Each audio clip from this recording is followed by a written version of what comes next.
Yeah, going by satellite. So it's running rapidly. I think you're right.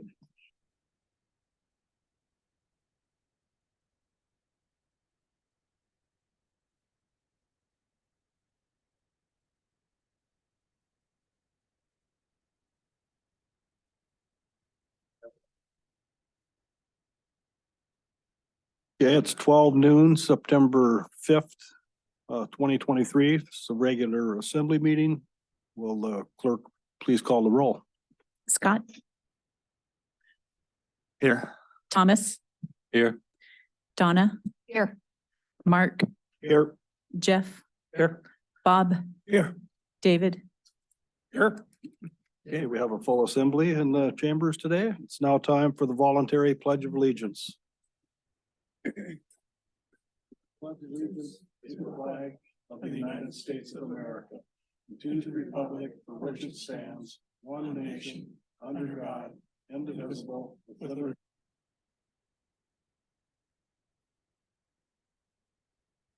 Okay, first item on the agenda is approval of minutes. I'll entertain a motion to approve the minutes from the August 21st, 2023 assembly meeting. So.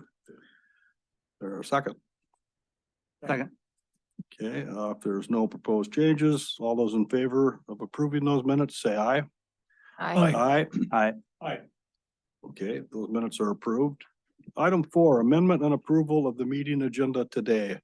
I'd entertain a motion to approve the agenda as presented. So move. Second. Proposed changes. Okay, all those in favor of moving forward with today's agenda as presented, say aye. Aye. Opposed? Okay, we'll move forward with the agenda as presented. Item 5, we have a public hearing today. This public hearing is for ordinance 2023-13, an ordinance adjusting the fiscal year 2024 budget for known changes. So we'll be voting on later in the meeting, in the second reading of the supplemental budget. Information on this ordinance may be found under agenda item 14A. Is there anyone in the audience who would like to participate in this public hearing? Seeing none, and once again, clerk, no one is zooming in? No. Okay, the public hearing is closed. No bid awards today. Item 7, persons to be heard on items related to today's agenda. Is there anyone in the audience that would like to speak on items on today's agenda? Seeing none. Item 8, persons to be heard on items unrelated to today's agenda. State your name and who you represent, please. Hello, my name is Aaron Hankins and I'm representing the Petersburg Volunteer Fire Department. The CERT class that we had scheduled for September 14th through the 17th has been postponed. The instructor has fallen and broken her arm, requires surgery. And we hope she gets better soon, but she's going to teach me how to teach the class so that I can, certify me to be an instructor during this class. And because she's not able to do it, I can't teach the class. So it'll be postponed until sometime around January. So just wanted to throw that out there. Thank you. Thank you for the update. And so that brings us to item 9, boards, commission, and committee reports. There are none. Consent agenda, no items there. Report of other officers. We have a report from the Petersburg Medical Center CEO, Phil Hofstadter. Good afternoon. Thank you. Phil Hofstadter, Petersburg Medical Center CEO. Submitted my written report in the packet. A few things to mention and highlight. One was thank you very much to the borough. We had our first PMC board meeting here in this room, and few learning opportunities, but thank you very much. It was seemed well received, and the ability to provide that level with KFSK and transparency is good, I think, and we're looking forward to that occurring and proceeding in the future. The second thing is, if I didn't mention it previously, I can't remember if if I noted it, but all of our facility assessment, master plan, all of our documents, architectural documents are available in the library for reference, for review. And it was a request from a community member I thought was a good request. And those are not the only documents, but they're copies of, and they're able to be reviewed at the library. So thank you for that. Another thank you for microscope. So the borough provided some funding for a new microscope in our lab, and lab reported back it's a huge improvement, huge improvement on the eye strain, huge improvement on efficiencies and accuracy with microbiology and access to the pathologist remotely. So thank you very much.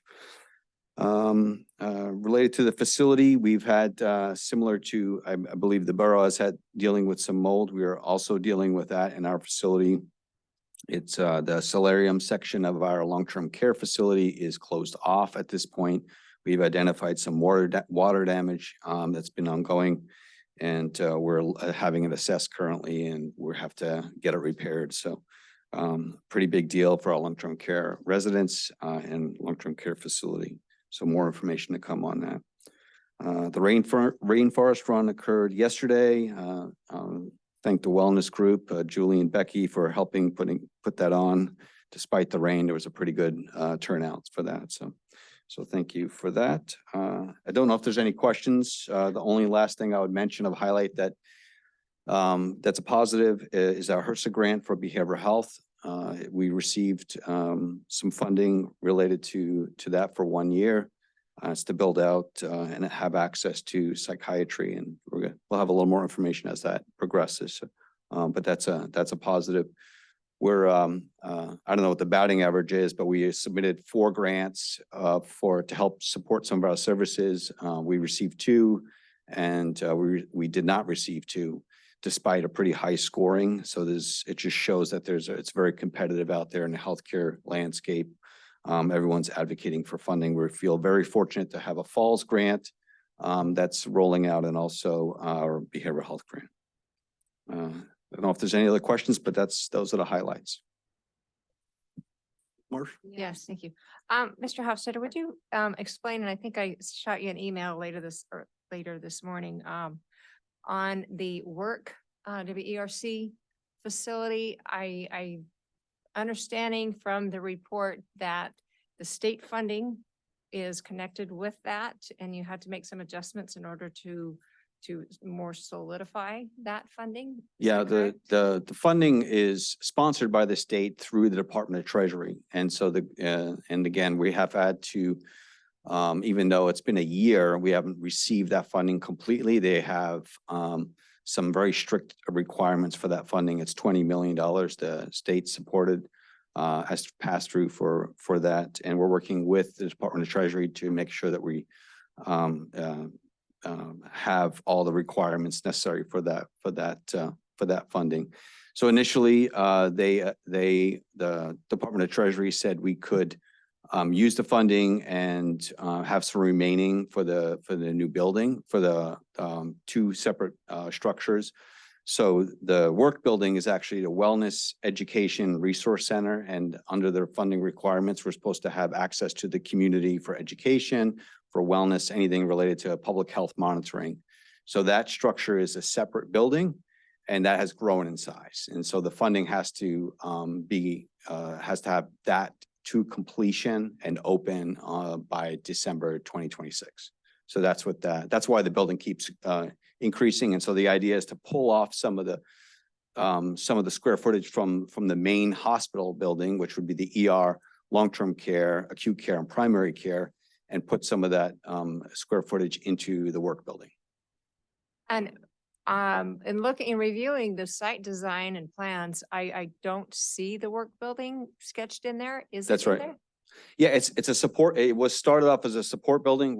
It's still evolving. Right now, we still have not received approval, so we met with our steering committee, and then we had to submit a pretty a different design that expanded that size and that footprint, but we have not received approval yet. So that's why we have not been able to get that in front of anyone yet. So any of the schematic designs, any of the layouts do not include that.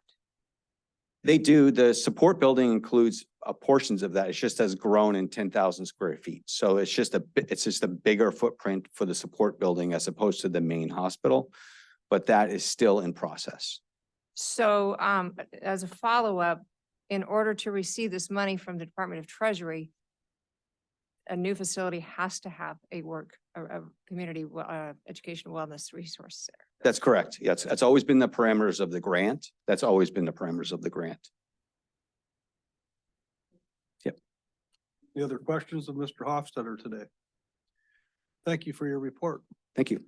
I noticed there was a person came into the room that I think might want to speak on persons to be heard related to the agenda item today.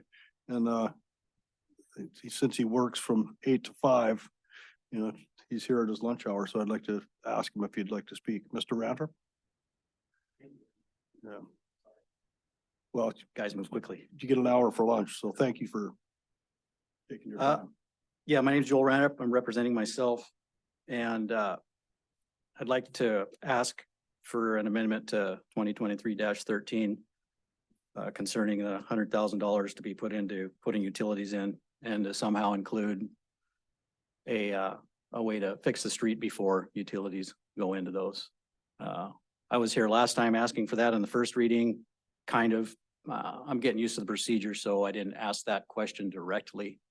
But I don't know, you know, not being on the assembly, I don't know the exact way to go about that. But if I noticed some amendments to that on this agenda, so if it's possible to do that, then I'd like to do that just because of the issues we've been having on that street and it's targeted to have a couple sales on it. So moving forward with that, just like to have a better infrastructure, not having to work on the water line so much.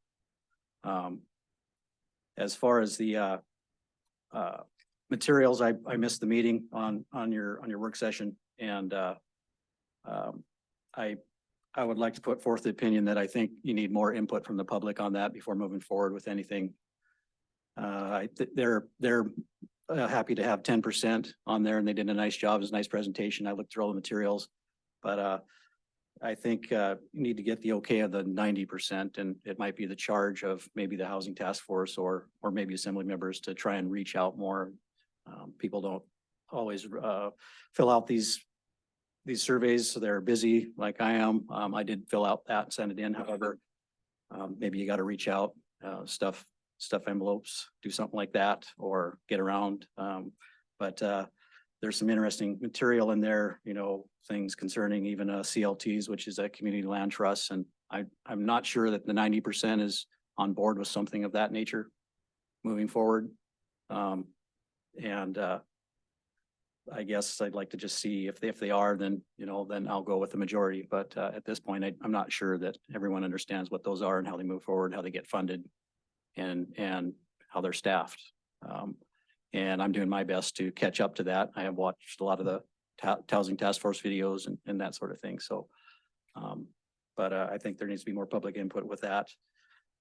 And the last, I leave you with a question, because I don't get to do a lot of research within all the assembly, how things work within the city. But it seems to me that if we're moving toward, like the housing task force is, with trying to make properties available and do different things, and I'm not sure why we're draining the fund for certain city projects. You know, I noticed last meeting, it was mentioned to take money out of that for Parks and Rec sewer facility. And not knowing that may be a naive question, but seems to me like what is the charge of the property development fund? And if it's to do properties, then maybe that should be a loan and paid back with interest, or maybe that should be charging forward with developing properties out of that fund, and not using it for other things like that. So that's all I had. Thank you very much for letting me get in on the late notice here. Well, that's fine. Thanks for fitting this into your lunch hour. Thank you. Yep. Okay, back on to the mayor's report, short mayor's report. It's about the election, October 3rd. Early and absentee voting for that election will be held in the training room of the police department, which is downstairs near the main entrance of the municipal building. And that starts Wednesday, September 13th from 11 to 3 p.m., 11 a.m. to 3 p.m. Monday through Friday. Early and absentee voting will end at 12 noon on Monday, October 2nd, the day before the election. And Clerk Thompson is still seeking election officials. For more information regarding this, contact Clerk Thompson at 907-772-5405 or email dthompson@petersburgak.gov. And that is the mayor's report. Manager Giesbrecht. Sure. Could I ask a question about the election of Becky, if you can answer it? Sure. I've had a couple people reach out that are out of town. Specifically, they have registered college students that like to participate in the election. How do they go about that and how do they get an absentee ballot?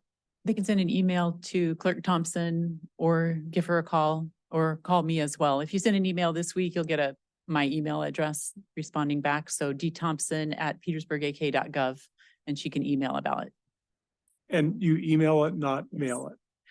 We can mail ballots. If they're going to vote electronically, then they could scan it. They'll just sign a release form that says that we can see their ballot.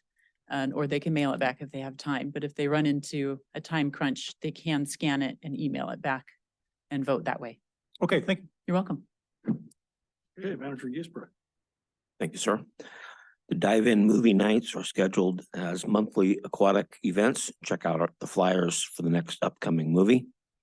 The Sprint Triathlon coming up on Saturday, September 16th. Contact Scott Burt or our front desk for questions and or registration. Youth basketball registration is opening soon. We're still looking for volunteers for all positions, including coach, referees, times, and scorekeepers. Please see Julie Anderson so that we may have a successful season. If we don't have enough volunteers, we won't be able to run the season. We're still looking for a motor pool mechanic. So anybody out there interested, talk to Becky. The Burroughs new Vector truck is en route and should be in Petersburg the first week of September. So here shortly. Chris and Aaron will be traveling to Southeast Conference in Sitka, September 19th through the 21st to attend the annual meeting of the Southeast Alaska Solid Waste Authority, or CSWA. We met recently with representatives from the wastewater department to look at ways to address issues with the wastewater discharges from the Baylor. It is anticipated that the forthcoming changes in EPA regulations for Petersburg wastewater discharges will necessitate some improvements to the Baylor sewer system. We don't know exactly what that's going to mean quite yet, but we're Chris and his group, as well as Carl's wastewater team, are trying to work with EPA and what that's going to mean. Sam and Jim Holder are finishing up some the new covered storage located between the water and sewer sheds in the public works yard. This new covered area will keep welding and fabrication supplies out of the weather. The maintenance department is also helping assisted living address some of the maintenance needs identified during our recent Alaska Housing Finance Corp inspection of the premises, mostly minor stuff.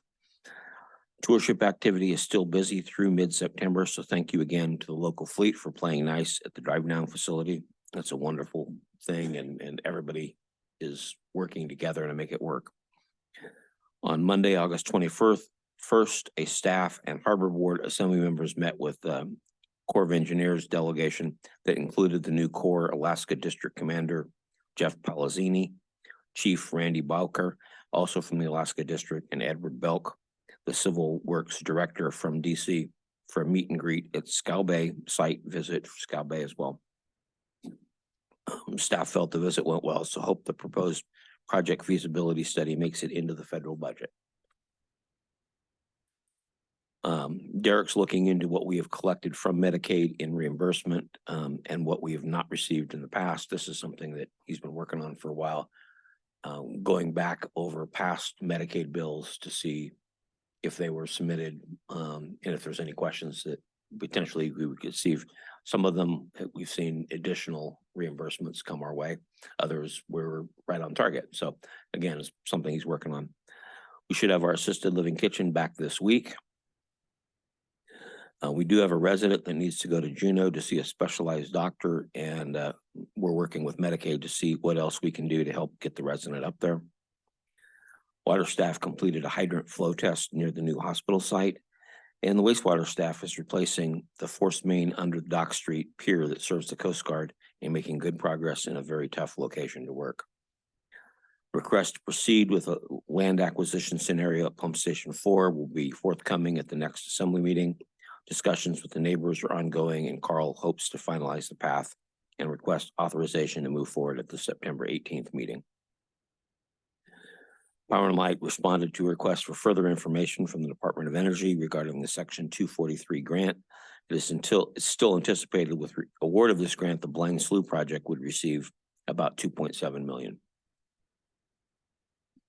Blind Slough Hydro is moving forward. However, the contractors had some difficulty with removal of concrete from within the powerhouse, also with drilling into the bedrock to install the new generator foundations.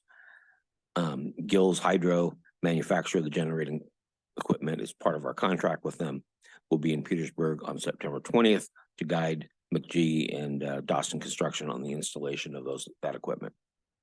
Skyway Generator number 2 RFP resulted in 4 proposals being received. Power and Light is working with the highest ranked proposer, Marine Services Inc. Verde Power, to achieve satisfactory terms on the unit that was proposed. Power and Light is advertising for an electrician operator with the news that our current electrician is resigning and moving south. The department's journeyman lineman position also remains open with very few applicants. None that were qualified. Both applicant pools for these positions are currently empty. The library's summer reading programs have wrapped up. Over 250 people of all ages participated this year. Thank you for the many individuals and business whose donations make these programs possible. The library is now selling hoodies featuring original artwork by Doris Olson. Proceeds help support programs and activities at the library. Our auditors, BDO, will be in town between September 11th and the 15th, conducting their annual audit. Finance staff is currently preparing and pulling samples for their pre-audit testing. If anyone has any questions from the assembly for them while they are in town, they will set up a conference room in the municipal building during this time, and you can talk directly to the auditors if you'd like. Commissioner of Natural Resources acknowledged the timely filing of the borough's appeal regarding the parcels at Hood Point and Prowley Point. The commissioner agreed to waive the stay on lands adjudicated under the most recent decision that are not part of the borough's appeal.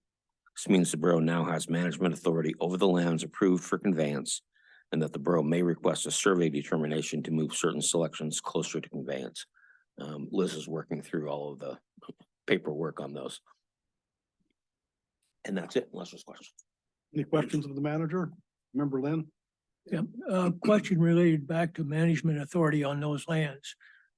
When you say management authority, what are we actually, can we actually develop it, or do we have to survey it? What's the? That's through the mayor.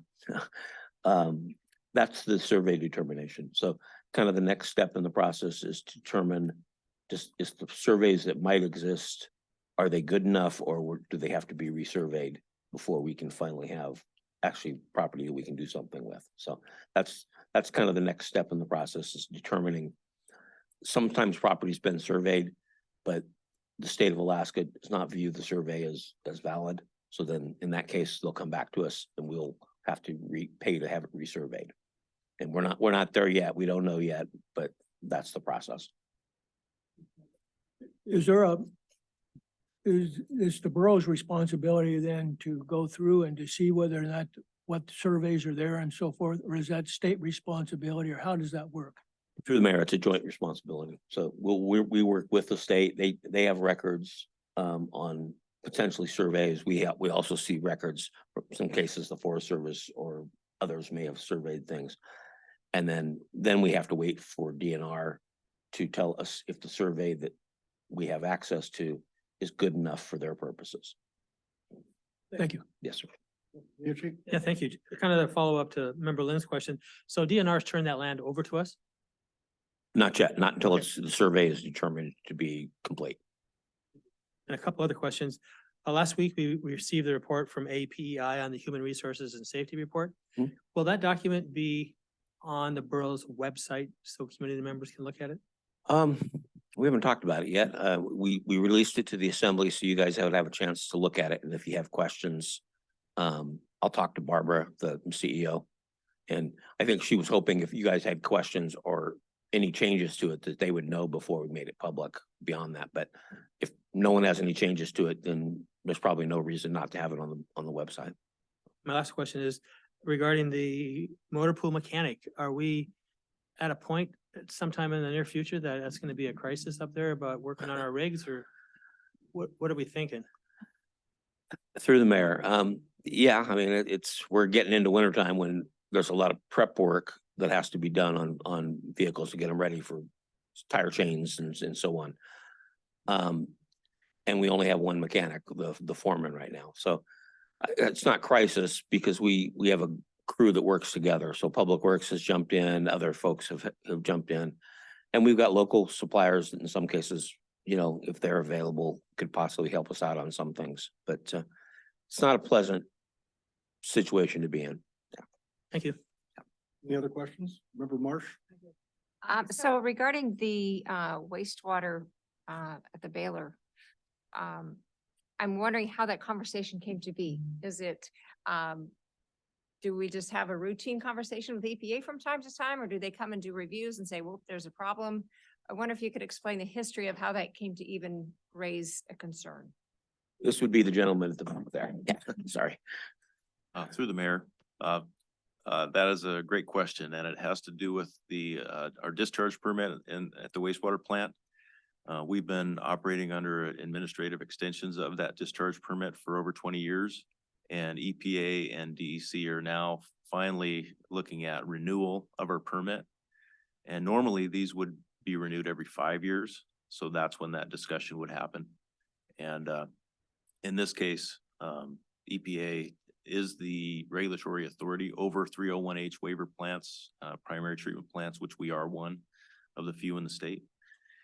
And they took a very long time with staffing issues and a whole list of excuses, but they chose to administratively extend lots of permits throughout the state. And now we're faced with dealing with not only this issue, but others as that permit gets renewed. So as a follow-up, do you anticipate substantial costs to address these issues? Or are you hoping it will be, you know, I don't know, not quite a Band-Aid situation where you address the issues and move on? Or what's your crystal ball outlook on this? Sure. Well, through the mayor, there are a couple different levels to that question or the answer. So at the Baylor, the improvements to basically pre-treat the discharge from the facility so that it will meet our code and also not cause any trouble at the wastewater plant. Relatively, the cost will be low in consideration with the other costs that I'll get to in a second. But these are costs that the sanitation department did not plan on. And so we're working with them to try and figure out the best, most cost-effective solution to eliminate any particles coming from the Baylor to the wastewater system, and also oils that are obviously in anything that goes in the Baylor comes out as a liquid, you know, in the trough, and that ends up in the sanitary sewer system right now. So there is an oil water separator at the facility that's needs to be upgraded. And there's some other issues that we're working through the sanitation department with, but no ultimate costs on that. There will be some. The big costs for the permit renewal are going to come with the need to disinfect our discharge from the treatment plant at a tune of, you know, $8 to $10 million. And ultimately, if we don't get a treatment waiver in the next, if that's not continued, the next time the renewal comes up in 5 years, we're looking at upwards of $40 million to upgrade the treatment plant. So in terms of the cost to the borough as in regard to discharge permitting, the sanitation department's part of that is very small. Any other questions?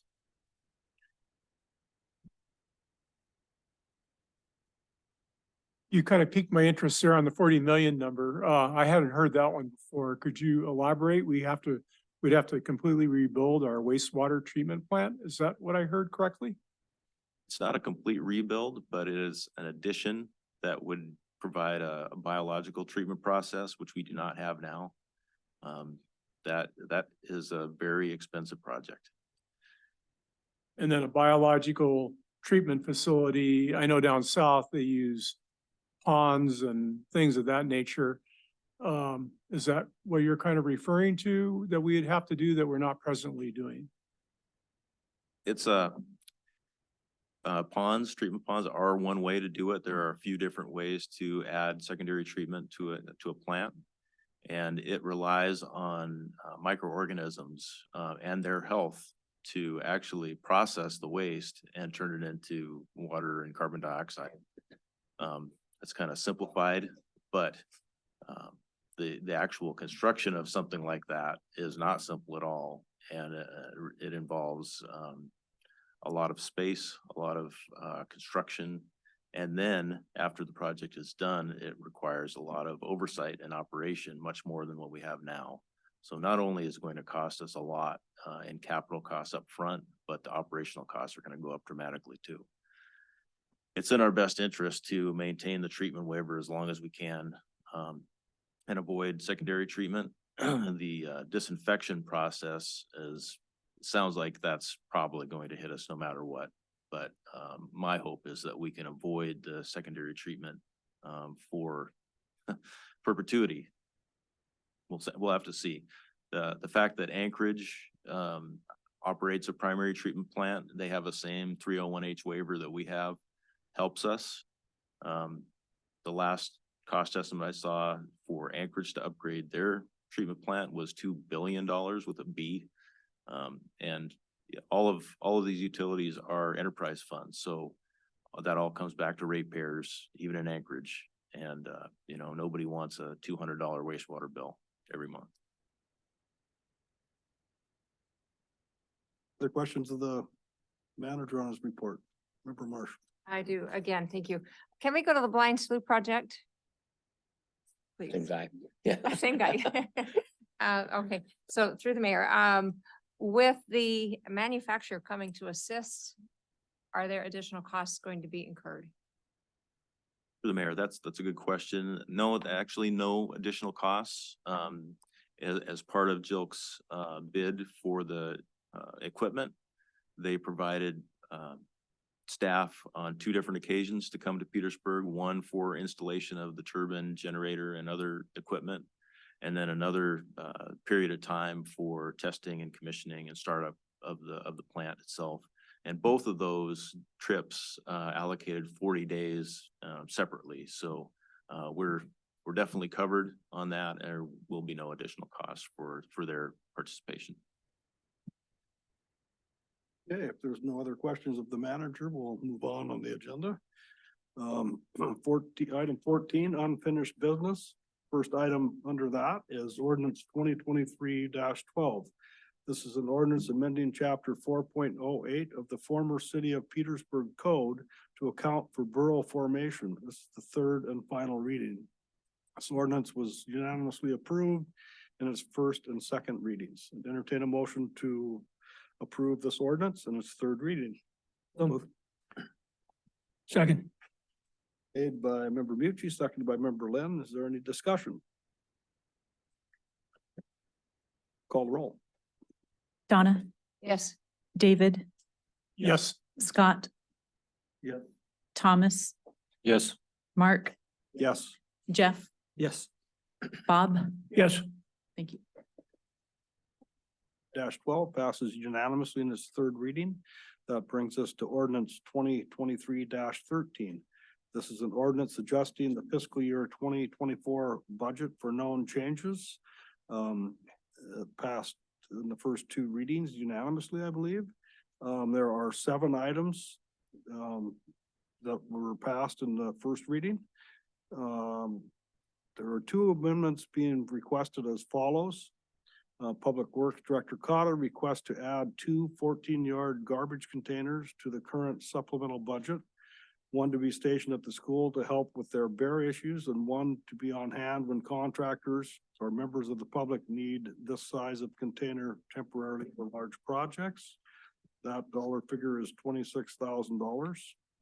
There is a recommended motion if someone would like to make that when we get to that point. And there's another amendment proposed by Director Casey from Assisted Living. Request to add $16,075 to the current supplemental budget to pay for repairing the assisted living kitchen, which sustained water damages and is currently not operational. And that dollar value is $16,075. So I'd entertain a motion to adopt ordinance 2023-13 in its second reading. So move. Second. Motion been made by member Mucci, seconded by member Kinsinger. Any discussion? Member Marsh. So where do these amendments fit in? Are we voting on them separately outside of this main motion? I would think we would want to make the amendments to add to the main body of the supplemental budget. And if they pass, they'll be added. If they fail, they won't. So we're looking for, if someone's willing to make the motion, I would do it in order. So I would vote for the request from Public Works Director Cotta. Member Mucci? Yeah, thank you. I'd like to move to amend ordinance 2023-13 to include an additional expense of $26,000 to the supplemental budget for two 14-yard roll-off garbage containers to be paid for by the sanitation department. Is there a second to that motion? Second. Motion's been made and seconded by member Mucci, seconded by member Kinsinger, to add that, request. Discussion. Member Marsh. Yes, well, in light of especially what was just presented to us by Director Hagerman, and I think there's a simpler solution to the bear problem, and that would be maybe a 30-06. Bear meat is pretty good. I think it's more than just a garbage issue that the bears are in, it's a safety issue. So I am certainly not opposed to dispatching some bears. But second, primarily the cost is that $26,000 for two garbage cans doesn't seem like a ton. And it's not a huge amount, but I think you can nickel and dime yourself to death on needs, and to have a spare garbage can, I realize it's a 14-yard container, could be helpful, but I think in light of our current situation, we can't afford it. Any other discussion on the proposed amendment?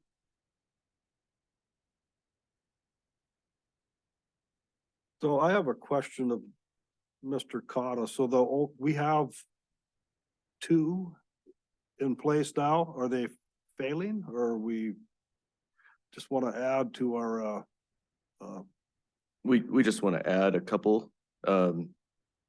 We've been phasing out our metal dumpsters for years. We have a few of them still left in circulation, the smaller ones. The 1.5 to 3 yard containers. And as part of that process, we wanted to get a few larger containers to kind of offset, eliminating dozens of the smaller ones from circulation, because we know there's situations where we need a bigger container for bigger jobs and so forth. So we purchased two roll-offs in 2021, and we knew we were potentially going to need a couple more. We actually had them in the budget a couple different points and have taken them out for various reasons, but right now we have one roll-off container stationed at an apartment complex, which has helped sharply reduce the bear problems at that apartment complex. And we have the other one temporarily placed at the school, although I'm not sure we'll be able to leave it there because those are the only two containers we have. So right now we don't have a container available for, say, a demolition project. So our hope was to purchase two more of these roll-offs, which would give us really plenty for foreseeable needs. And we're not going to be looking to purchase two more next year and two more the year after that.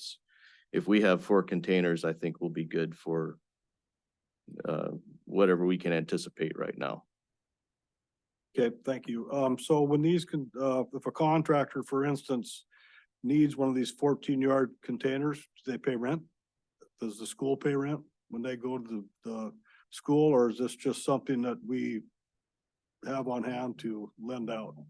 There's a schedule of fees that is, and I don't know, I can't remember what they are offhand, but it's in our published rates in the borough code. Any other member, Lynn? Follow up to the mayor's question, were these included in our latest rate study? That we have in the rates that we have on hand, or will this affect future? I don't think we plug those in particularly, and they're kind of a small purchase really in the, in the big picture. So I don't know that we put those in, into that rate study. Through the mayor, you can kind of blame me for some of Senator this. Duisberg. Yeah, thank you. Director Cotta had these in the budget. I took them out. Is what some of the cost cutting we were doing, just trying to think, could we get by, and did not expect the bear issue to pop back up like it has. And so anyway, some of it's my fault. Otherwise it would have been in the original budget this year. So is there a pretty serious bear problem currently in town? Chief Kerr?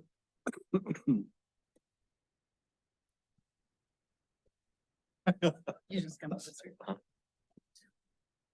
So from the police department side, I mean, last year I'd like to advocate for the dumpsters. I know there's lesser means to get rid of them, but we've really been trying to work with the Fish and Game and with the state troopers on this issue. And I mean, we have been issuing citations.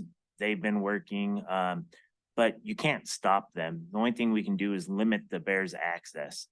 And when we swapped out last year, the big draw to the South Streets was the apartment complex's dumpster. Once we replaced that thing, the bear activity just dropped off. And I don't even think they've been going over there this year that I can recall. And so it cut down on the traffic of the bears heading over there in that area, which ultimately reduced the number of trash cans getting hit also. And so as far as the school has been a major draw this year. And so if we were to replace that with one of these new dumpsters, I think it's beneficial to the surrounding neighborhood for the school. I mean, you have school sports, kids walking in the dark, you have Parks and Rec, you have everything going over there. So not only does it fix the school's problem, it's also helping with the neighborhood problem as well. Because kids walking around, you don't have that draw where the bears are going over there and the kids seeing the bears at that time where they might stumble across it walking up the trail. That's been the latest thing where people have been walking up the trail, see the bear walking on the trail by the ball fields or something, and it's headed down into town to the to the garbage. And the school, I mean, they're trying their best to stop these things. So, I mean, we can fix it with Assemblymember Marsh's decision, but with a 308. So, I mean, we can definitely do that, but I mean, we're trying to work with everyone on this issue. And I mean, from the drastic decrease that we saw last year to this year and the way we fixed it with a simple switch of a garbage, I mean, it cut down more than one person's problem. It cut down a whole neighborhood's issues. So I would like to advocate for this just based on, I mean, the school and everyone in that surrounding area. Okay, thank you. Member Marsh. As a follow-up to the fee schedule, with the two 14-yard dumpsters that we have now, containers, at what point do we break even in collecting fees that would pay for these? Through the mayor, I would have to look at that and get back to you. It's a, it's a function of the container rental, but also, the material that we take in from that container. I'd have to pull some stats from our solid waste records and get back to the assembly with that information. Thank you. And I'd like just input that there is a third reading on this.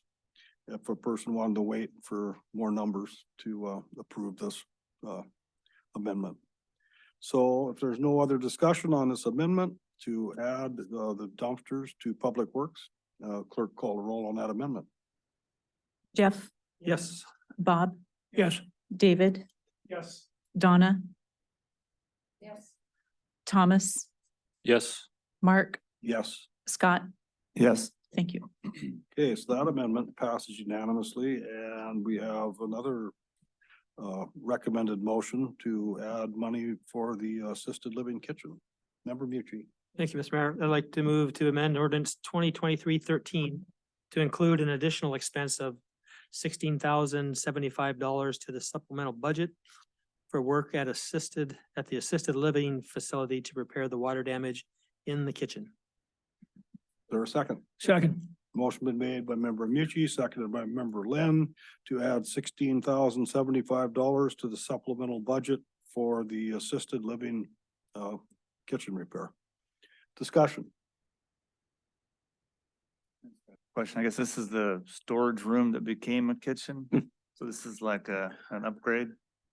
Through the mayor, when we went back to look at, what we didn't understand was why there was not a floor drain in the assisted living kitchen.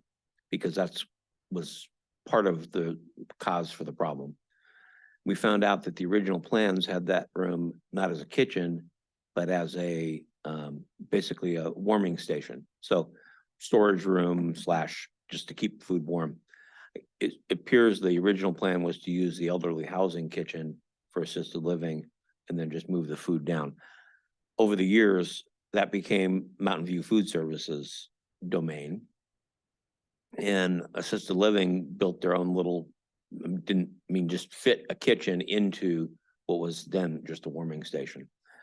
Unfortunately, the heat from some of those appliances up against wallboard that was not really meant for that caused heat and mildew, no floor drain, so they mop and try to keep it clean, and so you end up with water back up underneath the cabinets.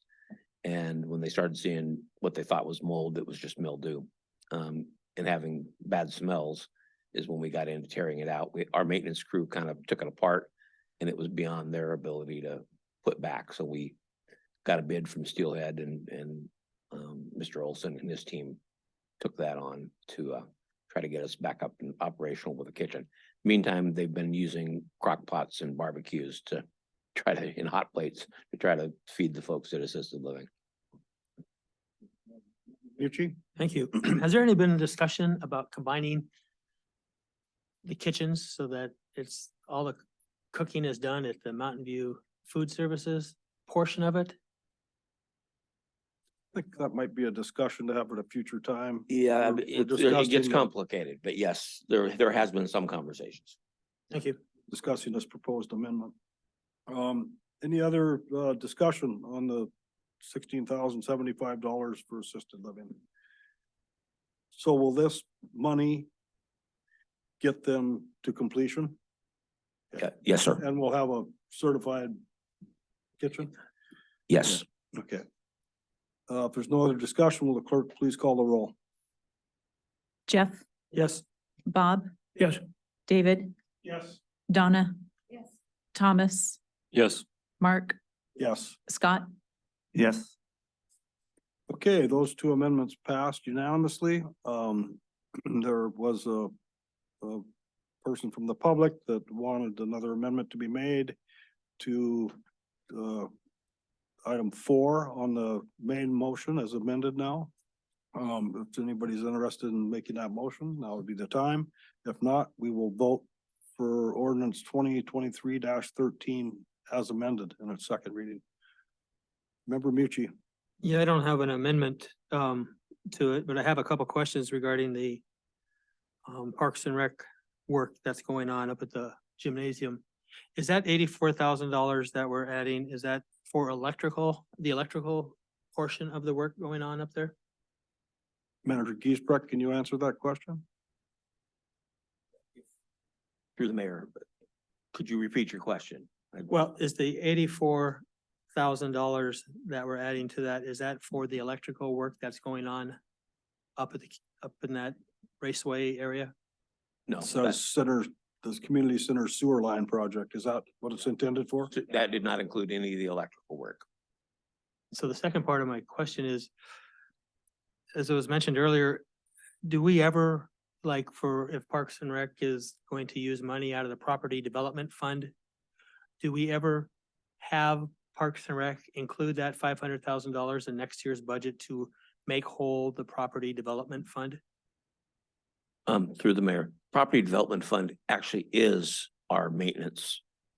In other words, that fund is set up to fund projects like the sewer project in general fund departments.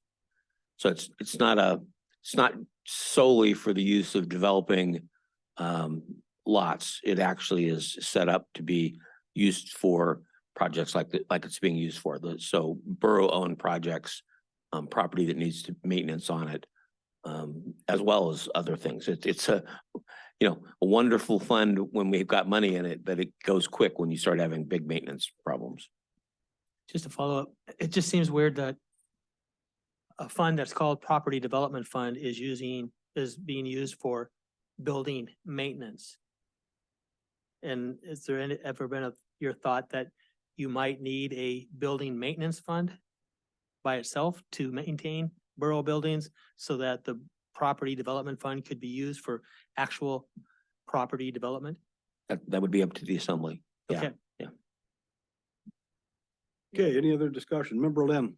I want to go back to item 4 on that. At the last session, I asked we put on the agenda just a quick discussion of the points that were made by the gentleman that was talked last time. If I remember correctly, one of them talked about is adding another hookup or several hookups to that particular section would overload it, was one point I think was made. The second point that was made had to do with it was in a wet area that already had problems, and we were exacerbating by adding to those systems. And there may have been some other points, I don't remember them off the top of my head, but could we discuss those before I'm willing to make any kind of motion? What have we found and what do we see, and can we add more hookups to that particular section? So, Would that be a question for? Yeah. Mr. Hagerman? If I could add before he handles that. Just to go back a little bit. Carl and our staff was asked to provide possible lots that could be developed with minimal costs. And the Lake Street lots were on that list.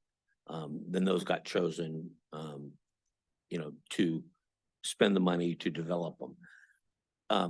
There's a reason a lot of those lots haven't been developed, is because they have issues like the roads floated, utilities need to be upgraded. If the assembly wants to go down that road, that's a totally different request than what lots are available that could be developed at a lowest cost. So just keep that in mind as Carl answers these questions, and the 2 lots in question are not going to overtax what's there, but it definitely is, the gentleman's correct that Lake Street has infrastructure issues. Many of the places that we had available lots have infrastructure issues, which is why they haven't been developed. So anyway. I have a question about the $100,000 to develop an extension on the end of Lake Street.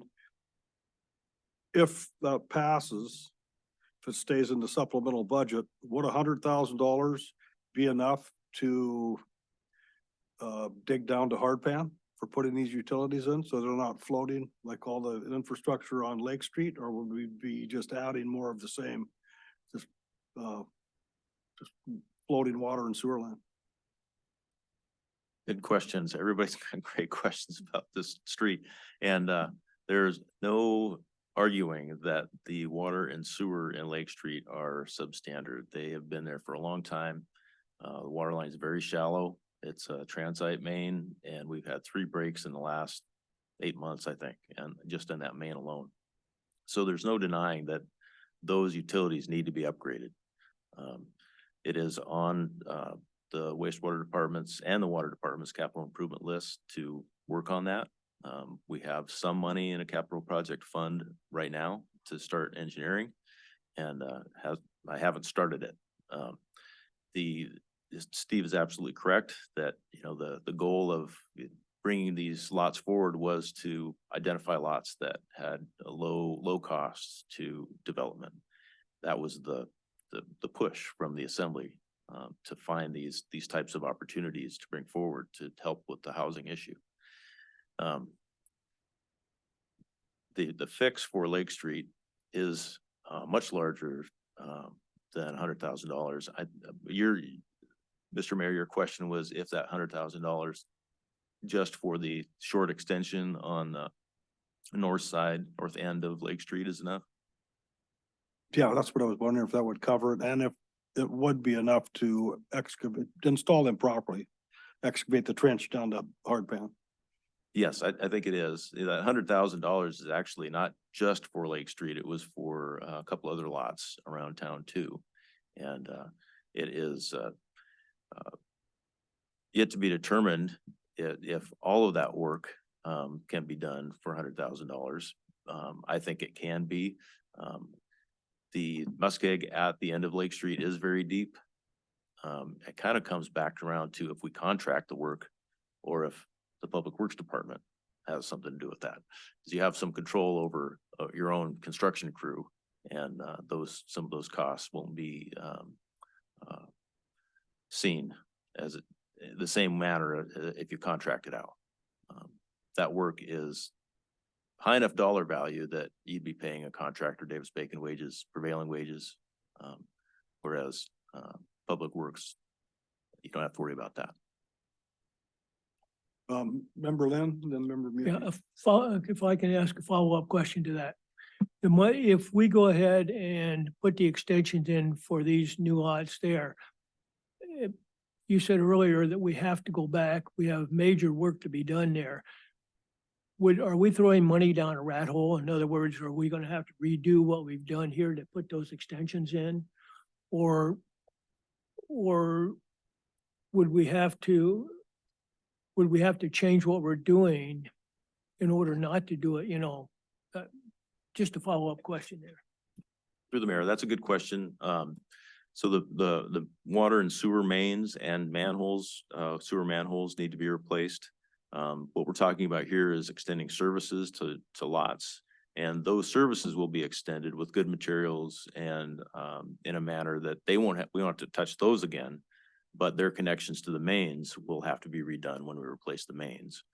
So it's in relation to the work that needs to be done in the future. It's minimal. Anything that would have to be touched again, basically the connections. Member Mute. Yeah, thank you. Something similar to Member Lynn's question. So let's say we move forward with this $100,000 to extend those 3 properties, and we know that we need to improve the infrastructure on Lake Street. Would it be the plan to first improve the infrastructure on Lake Street before we go ahead and work on those 3 extensions, so that we're not, like Member Lynn said, we're not going back and fixing the infrastructure? Or is that how it would work within Public Works, or how that would be the plan? Through the mayor, it could be done either way, honestly.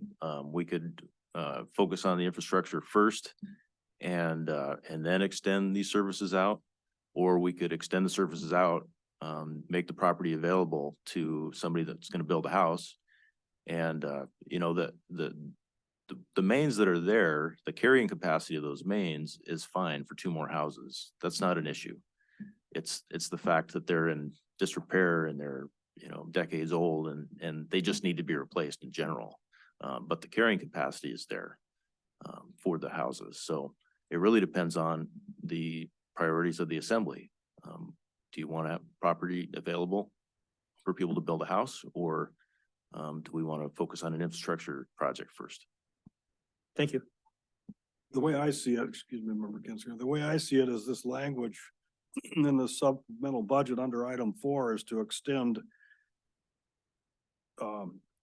stubs to residentially zoned borough lots. It's not to do the infrastructure. So if we vote on this, in my mind, we're giving direction to extend these utilities. That's, that's the way I did read it. Remember Ken Singer? Yes, and I'd also like to point out that once we extend the utilities to these lots, that the lots will go on the tax rolls and we will sell the lots and hopefully we'll recover more money than what it costs to extend the utilities to them. So it's not a long-term negative withdrawal of money out of the property development fund. My understanding is this fund is a revolving fund that when we sell property, the proceeds from that property goes back into that fund. And correct me if I'm incorrect on that. Is that correct? No. I believe that's correct. Okay, so that assumption is correct. Member Fine Walsh. Yeah, I'll just make a quick comment here. I really appreciate Mr. Randall coming in and sharing his experience. And I think it's important to remember, that as we kind of embark on this project of creating more opportunities for development in Petersburg, we're going to run up against our aging infrastructure. And I don't think in this case, it's necessary to, as Member Mucci was saying, kind of put the brakes on developing and selling these lots and wait for the infrastructure to be refurbished there, because that's in the works, but it may take some time. But I do think it's important to remember going forward that we're going to run into this issue more and more, and that maybe it's, going to be important to, as an assembly, consider making more substantial investment in our infrastructure. I think we may be faced with the issue sooner rather than later due to the hospital, if nothing else, because we're going to have to figure out how to make sure it has the infrastructure necessary to operate. So just wanted to thank Mr. Randall for his comments and yeah. Mucci. Yeah, thank you. Yeah, I'm supportive of this. I'm not trying to put the brakes on these three pieces of property. I just had some questions about how it all works, what the timing is, just so I can better understand how the thing works. So I have no intentions of putting the brakes on it. I'm very supportive of it. Thank you. I just have one comment regarding the mayor's question of is there enough money to build, to build it to this new stubs to hardpan? So, with the conversation about failing infrastructure, I would like to see that if we do this, we do it right, so we don't have to go back and fix things later. That's my only comment. I don't believe we've had a motion to remove this item 4 from the supplemental budget, but I think it's good discussion to have. I think there's going to be private entities in town that are going to try to develop property and potentially supply pre-manufactured homes on those properties. And so, I guess spending $100,000 to extend utilities to put some lots up for sale, and if they don't sell, then we have infrastructure that leads to nowhere. It's kind of like the bridge to nowhere down going across Tongass Narrows and Ketchikan. So I'm supportive of the supplemental budget. And like I said, we have one more reading to make any amendments that we feel necessary. So I feel we've had enough discussion on this. So if there's no other input, will the clerk call the roll? Scott, Yes. Mark, Yes. Thomas, Yes. Donna, Yes. David, Yes. Bob, Yes. Jeff. Yes. Thank you. Okay, the supplemental budget passes unanimously in its second reading. Item 15, new business. There's only one item there. A, acceptance of dedication of easements, right-of-ways, alleys, and roadways proposed on the Alaska Mental Health Trust plat of the South Mitkoff subdivision. The state of Alaska Department of DNR requires borough mayors to sign for acceptance of any land dedicated for public use and for public purposes within the borough, regardless of whether or not the borough has platting authority in the area. This land dedication is south of Pappy's Landing area, which is currently exempt from platting authority. Acceptance of lands for public use or public purpose does not obligate the public or any governing body to construct, operate, or maintain improvements. DNR is requesting Mayor Jensen sign the plat of the South Metcalf subdivision. I'd entertain a motion to accept that request. So move. Is there a second? Second. Motion been made by member Bucci, seconded by member Newman. And there's some concerns by some of the assembly members, I believe. This property is actually between Pappy's and the mouth of Blind Slough on the Narrows, I believe, if I looked at the map right. So, member Kinsinger. Yes, I'm gonna oppose this, and it's because they did a really poor job of plotting this land. I mean, it's horrible. I mean, this would be a gift that will keep on giving. I mean, I'm not opposed to developing land, but if you're gonna develop land, you need to decide where roads are gonna go. People might want to have electricity. They might want to have some way to get in and out of their property. And if you're gonna do that, you have to plan for roads, and you have to do it in a reasonable manner. The other problem is, I don't think DOT is going to accept this because a lot of those lots, the only access you're going to have is right on the Metcalf Highway, and they've been very adamant about not approving that. They want to have one entrance on to Metcalf Highway instead of another 20 or 30 of them. My other problem with these is they do not even meet the minimum standards that the state has for remote parcels. There's no sewage system out there. So unless you're connected to the Narrows and you can run a pipe out to -4 foot tide line, you have to have at least 3 acres. And most of these lots are less than an acre, around an acre. So they don't even meet the minimum standards that the state has for developing remote parcels. So I'm not going to support this. I think they need to go back and they need to do their homework. And I know we don't have platting authority, but sooner or later, that's the direction where town is going. That's where there's a lot of private land. That's where there's a lot of development. Might not be 10 years from now, it might not be 20 years from now, but I guarantee you at some point in the future, somebody's going to be looking at a decision we made today and say, what in the world were they thinking? Member Lynn. Yeah, thank you. I'm totally in agreement with Member Kensinger. If you've looked at that plat, it requires, the way it's laid out, it would require individual roads. Each person that bought a lot or each family would have to put the road in and would have to come to the main highway or some other place to get access. One, that whole platting, the way it's been done, it needs to be redone so that it comes to a center and there's a center access for all these lots. I think if it was done the way it's proposed, I think that's a future problem for this borough. So from my perspective, not only should we not sign it, I believe we need to go back with a letter stating our opposition and reasons for that opposition to it. Even though we don't have the platting authority, because I think we need to put ourselves on record. It may not be this one, but there will be another one come up from Mental Health Trust and another one after that. So I think we really need to put our comments forward at this point. Okay, and that would possibly be an action item at a future meeting too. And I don't have a problem with, this failing, so I don't sign it, but it might not mean that, mental health isn't gonna sell the land anyway. So, then whether they get approval from the state or not, so. Member Kinsinger.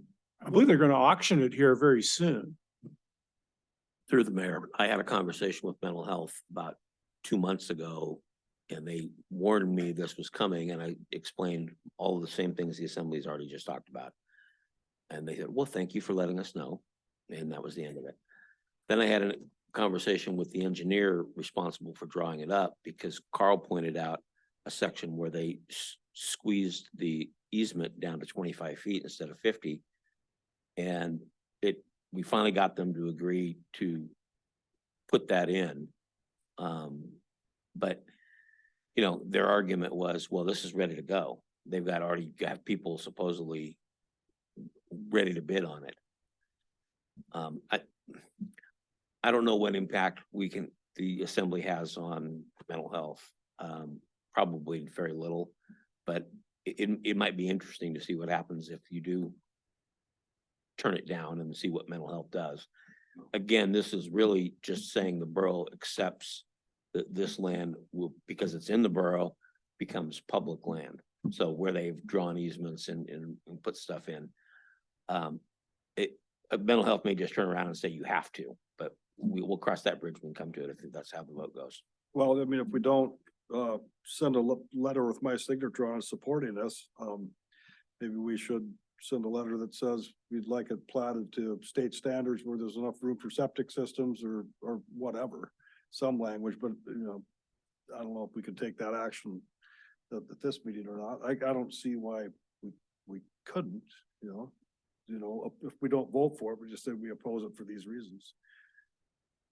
Member Newman? I'm assuming, I mean, everything passed outside service area 1, there is no code, there is no permitting, there's nothing required. So, I mean, for me, this calls into question, I had property, I just sold the Papkeys, but you drive a little bit around and it is pretty unregulated and pretty undesirable to look at. And at what point are we gonna take control of this situation? And if all this mental health land gets bought up, I mean, who's gonna buy it? What are they gonna do with it? And how are they gonna do it? And our role as a borough is to regulate and control society, and we need to gain control of this situation between Papkeys and these lands being sold. Through the mayor, it's a big problem. I mean, because the folks who buy it aren't always from here. And they expect there to be road access to their property. They expect to have the utilities, at least electric, can be added. And when they buy it and then they show up, they tend to be very disappointed, and they end up in Liz Cabrera's office, or they end up over in Carl's office, very upset. And, and we have no way to help them at that point. It's very common with mental health subdivisions that we end up having to deal with the people that have bought the lots and not happy with the results.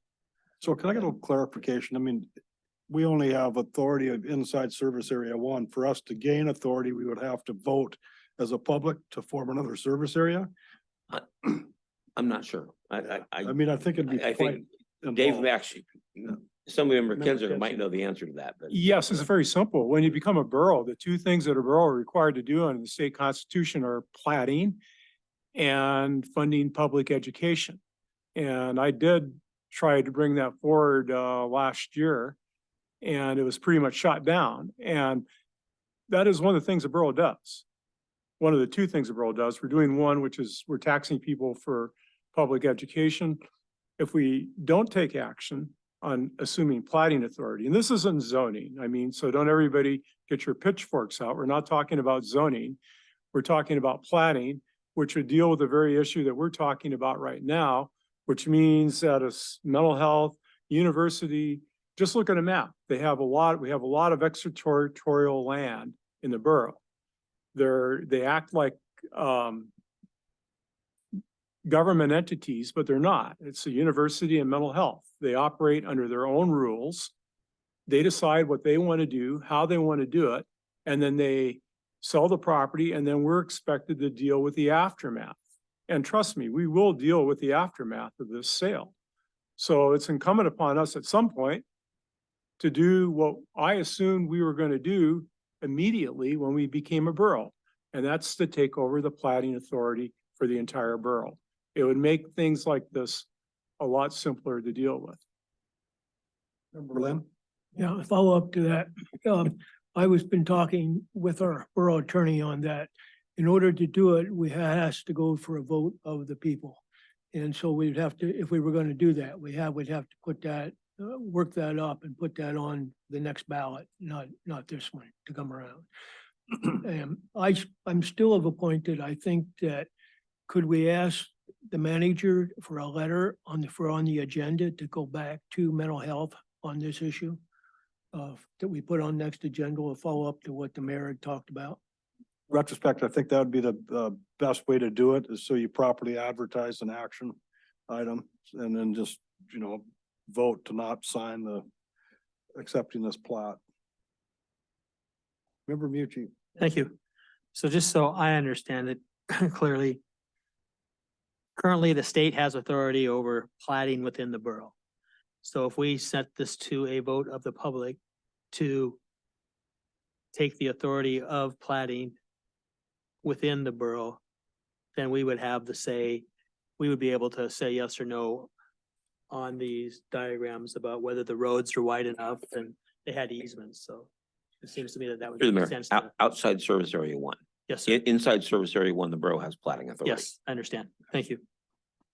Okay, so we've discussed this one and I'm glad we have. So will the clerk call the roll, whether the mayor should sign accepting this plat or not? That's what we're voting for. Donna, Excuse me. David, No. Scott, No. Thomas, No. Mark, No. Jeff, No. Bob. No. Thank you. Okay, the request for my signature on this fails unanimously.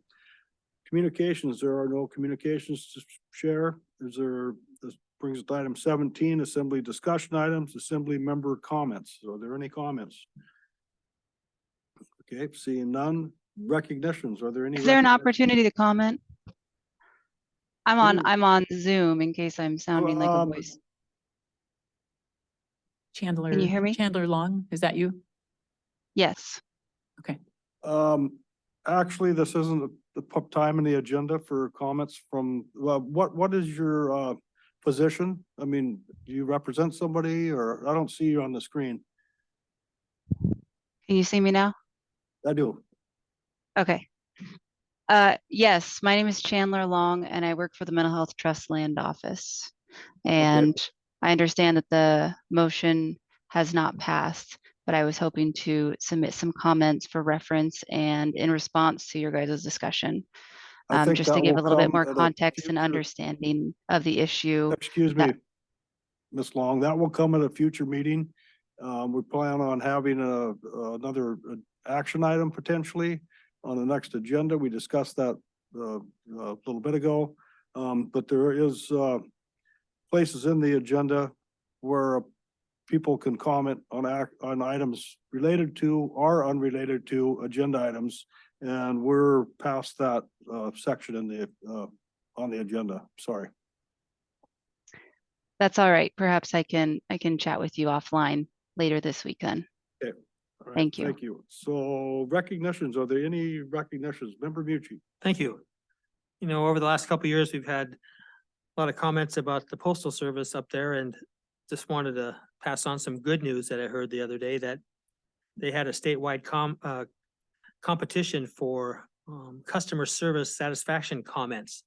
And it was a neck and neck race, and Petersburg came in second statewide for all the post offices within the state. And I always think it's a good thing to pass on good news when we have it. And I just wanted to congratulate all the cheerful folks up at the post office for a hard fought battle and coming in second. I just want to say thanks a lot. Any other recognitions by assembly members or staff? Okay, seeing none. Item 18, executive session. I'm gonna entertain a motion that the assembly will adjourn to executive session in accordance with Alaska statute 44.62.310 C3 and 4. Matters which by law are required to be confidential and matters involving consideration of records not subject to public disclosure and the attorney client privilege. To receive, we're gonna receive advice and recommendations from our attorneys in regards to the pending litigation of James Kerr versus the Petersburg Borough. So I would entertain a motion to go into executive session for that reason and that reason only. So moved. Second. Clerk, call the roll. Thomas, Yes. Donna, Yes. Bob, Yes. Jeff, David, Yes. Scott. Yeah. Mark, Yes. thank you. Okay, we'll take a minute and everybody has to exit the room except for assembly members and the clerk and the manager.